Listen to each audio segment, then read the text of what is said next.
Ya, assalamualaikum buat teman-teman semua.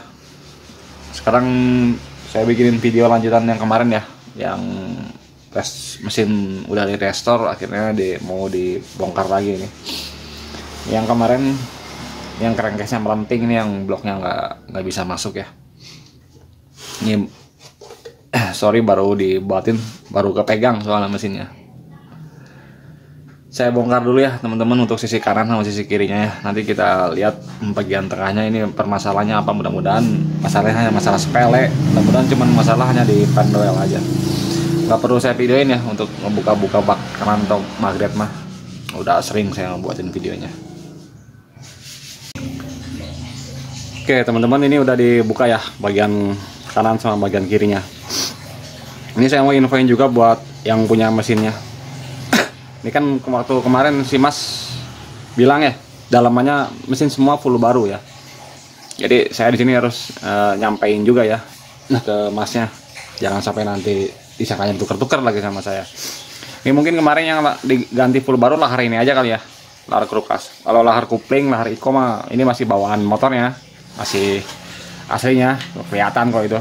Oh, Iko ini masih anten Jepang, ini masih bearingnya masih bawaan motor. Jadi bearingnya yang diganti kemarin mungkin ini aja, yang full baru tuh krukas aja mungkin.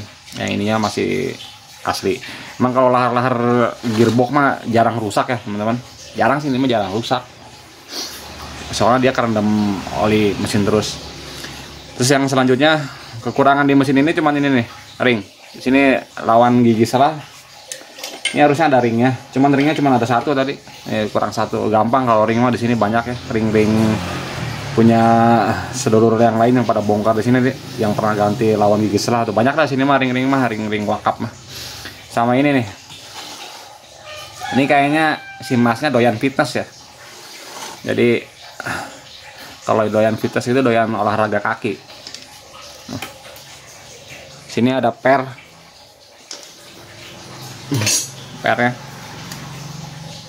ini per sama pelor. Lihat botolannya nih. Ini kan botolan tahun muda ya. Nah, kalau botolan tahun muda sebenarnya nggak ada per dan nggak ada pelor. Iya, jatuh lagi. Kalau botolan tahun muda nggak ada per dan nggak ada pelor di sininya, kosong. Nggak percaya, cek aja katalognya, katalog spare part Yamaha tuh. Lihat. Untuk tahun muda di sini kosong, polos. Kecuali yuk pakai botolan tahun tua. Sebenarnya saya udah sering bahas. Kalau tahun tua botolannya, nah di sini ada per dan pelor. Efeknya apa ini? Kalau tahun muda dikasih per sama pelor di sini, keras ngoper giginya. Jadi kayaknya ini yang punya motornya doyan fitness, doyan olahraga kaki. Oke ya, sekarang kita cek ya bagian tengahnya. Coba saya kendorin dulu ya. Mudah-mudahan ini masalah hanya di pendel aja. Oke, sekarang saya kendorin dulu ya teman-teman, baut crankcase-nya nih yang ada 13 biji nih. Saya kendorin dulu deh semua bautnya ya. Sekarang kita buka ya teman-teman ya crankcase-nya. Coba kita angkat dulu sedikit. Ada pendwellnya nggak ini? Kalau emang nggak ada pendwellnya kita angkat semua. Tapi kalau pendwellnya ada dua ya, di sini satu, di sini satu. Kalau dua-duanya terpasang, kita langsung coba lari ke pengencengan bautnya. Ya mudah-mudahan nggak ada. Kalau nggak ada, gampang jadinya, nggak ketahuan.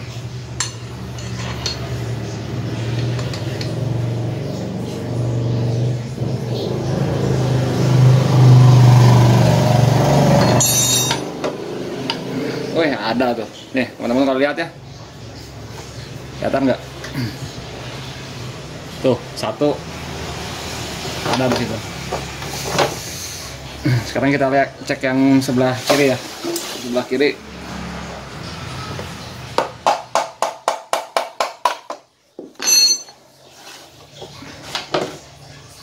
Wah, ada juga nih. Jadi pendulnya nggak ada masalah ini. Pendulnya kepasang semua. Wah, ada repot nih. Sekarang saya pasang lagi nih. Ini kita tekan lagi ya. Coba kita cek dari pengencangan bautnya ya. Mudah-mudahan masalah hanya ada di pengencangan bautnya. Soalnya pendulnya nempel semua, ada semua. Nah, kalau masih lewat pengencangan baut masih miring juga, ya baru saya angkat lagi semua. Tetap nggak bisa ya teman-teman ya. Ini saya udah coba kencengin ya, baut fokus di tengah dulu, nggak nyebar kemana-mana. Masih nggak mau dia.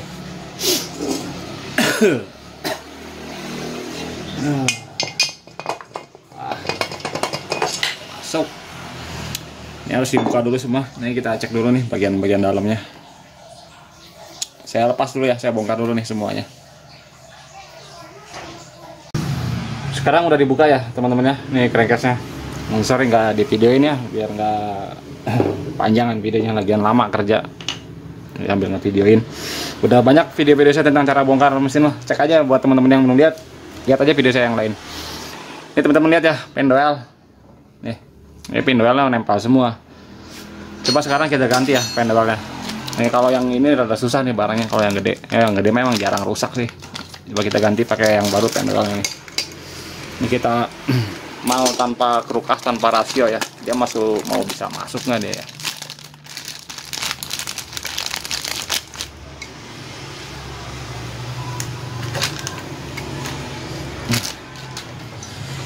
Mudah-mudahan dia hanya karena masalah sekali aja ribet. Soal ini crankcase baru beli second kan.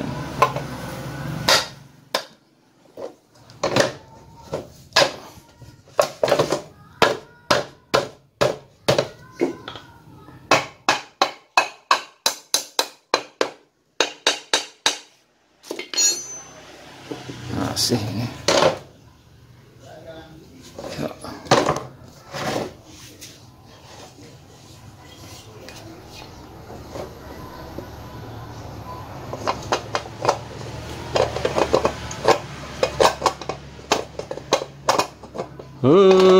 Masih nggak mau masuk.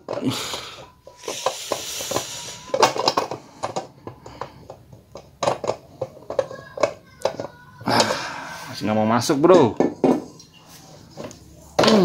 Ada berat nih masalahnya. Sekarang saya coba oplos ya teman-teman ya. Ini kan crankcase yang kanan kan baru beli second katanya. Nih, ini punya yang aslinya nih. Ini yang bawaan yang punya motornya nih. Ini yang kiri ini punya orang Bekasi, ini servis rumah lahar. Ini saya coba oplos. Nah, ketika saya oplos ini nggak ada masalah. Ini baut cuma dipasang di tengah aja. Rata ini di sini.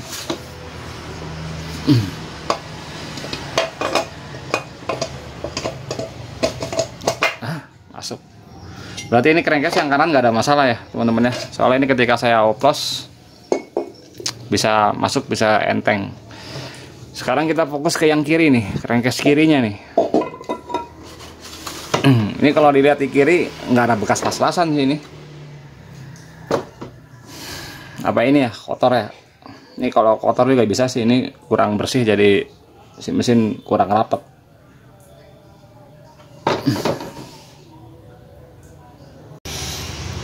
Ya ini udah dicoba dibersihin dulu ya teman-teman ya. Nih pinggir-pinggirnya.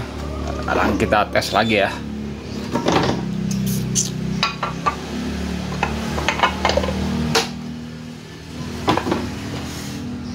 Wah masih ini. Nggak mau ini. Ini masih tumpang tindih crankcase-nya. Masih nggak mau. Tuh. Oh ya, ini saya mau infoin dulu ya ke teman-teman. Kalau ini crankcase-nya bukan Ereking ya, yang kanan ini. Ini crankcase-nya punya motor Erekes. Sebenarnya nggak masalah sih, mau pakai Erekes juga kalau untuk ngoplos mah. Kalau untuk penggantian crankcase, kan tadi teman-teman lihat juga ya, ketika saya pasang di crankcase kiri yang lain, pakai crankcase kanan ini masuk kan, nggak ada masalah. Tuh ya, kalau teman-teman bisa lihat nih, 3 HB.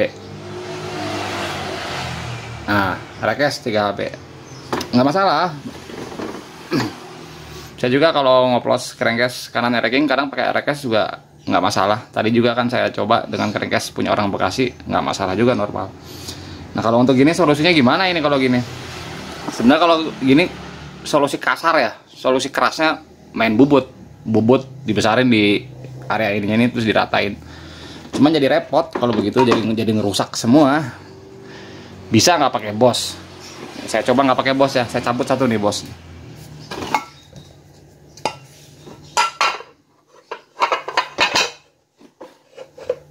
ini nggak pakai bos ya, tuh goyang tuh. Nah, karena ini nggak ada bosnya. Ngepasinnya gini, saya ratain dulu ininya. Nih, ini saya ratain, baru kencengin. Nah, masuk kan, enteng. Nah, ini bisa enteng kenapa? Karena ini nggak pakai bos. Pendoel yang di depan saya copot, yang kiri. Nah, udah ngemalnya begitu. Ini dicopot bosnya, baru saya kencengin yang sebelah kirinya. Untuk teknik nggak pakai bos gini, ini ada resikonya juga ya teman-teman. Resikonya yang pertama, nih, ini baut sasis nanti susah ketemunya, karena nggak sejajar lubangnya. Jadi teman-teman kalau mau nggak pakai bos gini, ini harus dibesarin nih. Ada yang nyangkut di sini atau pakai baut sasis yang agak kecil ujungnya. Yang kedua, kerukas, muternya nanti agak berat.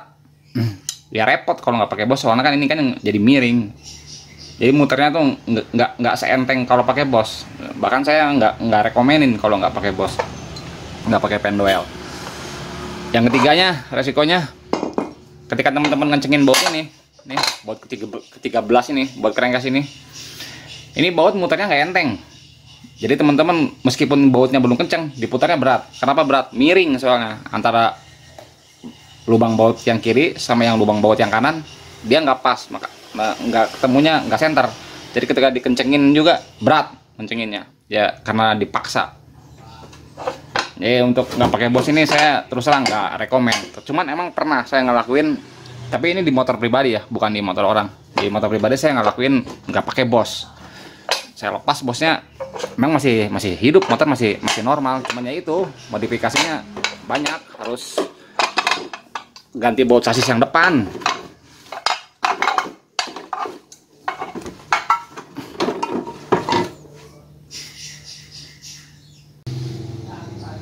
Nah, selanjutnya kalau teman-teman tetap pakai bos, ya tetap nggak rata ini crankcase-nya.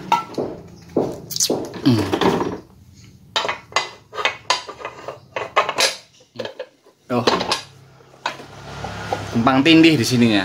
Jadi kalau tetap mau pakai crankcase ini, yang kiri ini, yang punya crankcase ini, saya nggak bilang crankcase beda ya dengan yang kanan, karena dalam beberapa kasus juga ketika teman-teman ngoplos Ereking pakai crankcase kanan, crankcase sama plug PNP. Tadi lihat ya videonya, itu nomor mesinnya Ereking, itu punya orang Bekasi. Saya pasang dengan crankcase ini nggak ada masalah kan, pas di bautnya. Cuman untuk yang kasus motor ini, mungkin ini crankcase-nya apa ya, nggak mau dipisahin, Romeo and Juliet kali. Jadi dia maunya pakai crankcase bawaannya, dia nggak mau dioplos crankcase-nya. Nah, kalau teman-teman tetap pakai bos, ya lihat tumpang tindih. Pertama ini tumpang tindih ya. Nih, ini ya sekitar 0,2 lah. 0,2 mah di mesin wah jauh, 0,2 mah. Bukan toleransi lagi. Udah 14 0,2 mah. Yang kedua ini nyangkut. Jadi kalau tetap mau pakai ini besarin nih. Nih ya sisi ini kan tumpang tindih tuh nggak sama karena ininya gede sebelah. Jadi dipasang nggak pas, ini harus dicuner atau dibubut atau dimiling. Satu. Yang kedua ini harus diratain. Kalau teman-teman ngambil cuman sebelah, sisi ini doang nih, misalnya dibesarin ya, dipasin. Ininya ntar tumpang tindih. Jadi rawan bocor. Si blok nanti miring jadinya. Ketika dikencengin miring. Jadi packingnya juga harus dua mungkin. Nah, bahkan saya terus terang nggak ngerekomenin hal-hal seperti itu. Kecuali dalam keadaan kepepet ya, dalam keadaan terpaksa gitu, terpaksa banget ya silahkan lah. Bubut ininya miring, terus ini center ratain. Kalau emang dalam keadaan terpaksa banget. Solusi selanjutnya ya teman-teman, kalau teman-teman ngadapin mesin-mesin kayak gini, habis ngoplos crankcase ya, balikin semuanya ke standar pabrik. Istilahnya apa ya, kita kerja sesuai SOP aja, sesuai SOP-nya. Kita pasang ini pakai crankcase bawaannya ya. Ini kebetulan crankcase bawahnya ada nih, crankcase aslinya yang kanan.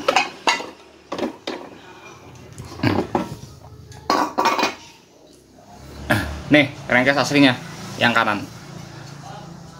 Sebenarnya ini crankcase dibilang nggak ada masalah sih pas saya cek. Masalahnya cuma ini aja nih. Tuh, baut pembuangan olinya ini retak. Sekarang kita coba ya.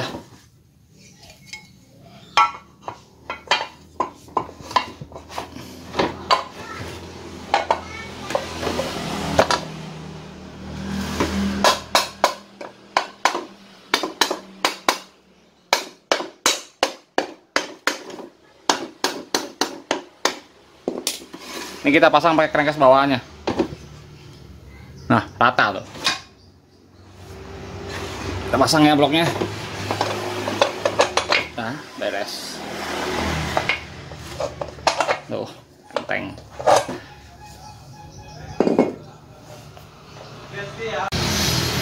Ya, teman-teman, ini udah dipasang ya pakai crankcase yang bawaan motor ini. Dan ketika dipasang ini nggak ada masalah. Nah, sekarang saya kembali nih ke yang punyanya. Gimana? Mau tetap pakai crankcase ini yang baru beli second, apa mau tetap pakai ini? Kalau yang punya motor tetap mau pakai ini rumit, bukan rumit. Maksudnya, saya harus milling nih, milling ini dan milling atas, buat supaya masuk. Soalnya kalau nggak dimiling ya nggak bisa masuk bloknya. Kalau nggak pakai bos saya nggak berani. Kalau nggak pakai bos buat di motor orang saya jangan deh, resiko soalnya nanti repot sendiri. Apalagi ini yang punyanya awam, yang punyanya pemula. Nah, saran dari saya lebih baik pakai aja yang ini, nih crankcase kanannya. Ini kan masalahnya cuma di sini doang nih, cuma di lubang oli ya. Lubang oli mah bisa ini dicor lagi, dicor di bawah tukang buat, dirapiin, dibenerin lagi. Daripada harus pakai crankcase kanan, harus ngeratain yang ada crankcase kirinya jadi ikut rusak, jadi ikut kebubut, jadi malah keluar jalurnya. Memang kalau untuk ngerestorasi ya teman-teman kalau mau ngerestorasi mesin ya, maka kalau teman-teman lihat video saya gitu ya, ngerestorasi mesin, jangan suka telan mentah-mentah.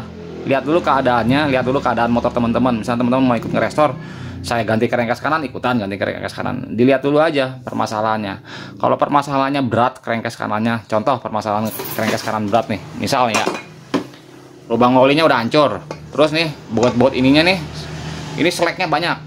Ini seleknya banyak. Terus sama baut ini, seleknya juga pada banyak. Dudukan persela udah hancur. Pokoknya udah banyak yang nggak beres sana deh.